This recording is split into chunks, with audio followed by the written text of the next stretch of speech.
My name is Samantha Andrews, and I'm going to school for pediatric oncology. This information I'll be presenting to you tonight is very important because if it is successful, it can be a breakthrough in the medical field. According to the National Cancer Institute, cancer is the leading cause of nonviolent death in children ages infant to 15. The most common forms of childhood cancer are leukemia, lymphoma, and brain cancer. And the rarest forms of childhood cancer are rhabdomyosarcoma, osteosarcoma, and glioblastoma multiforme stages 3 and 4. Connor is a 2-year-old from Minnesota who was diagnosed with the rarest form of brain cancer at 6 weeks old. Stage 4 multiforme is the highest and most malignant form of glioma astrocytomas. Cancers like Connor's, such as GBM and diffuse intristic pontine glioma, or DIPG, are treatment resistant.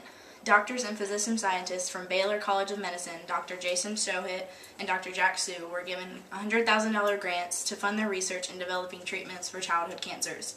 The cancers they are researching are very low survival rates and have very limited treatment options. Jack Sue is focusing his research on cancers like Connor's and DIPG, and Dr. Jack Shohit will be researching a type of cancer called neuroblastoma. Now let's look at Dr. Jack Sue and his plans for research. Dr. Jack Sue's interest of research is GBM and DIPG. Both of these cancers are treatment resistant. He believes that this is because of an enzyme called ADP ribose, which repairs damaged DNA cells. This isn't good because chemo and radiation achieve their results by damaging the DNA in cancer cells. This funding could be a medical breakthrough if it's successful because children diagnosed with these types of cancers will have a much higher survival rate. This brings us to the findings of Dr. Shohit.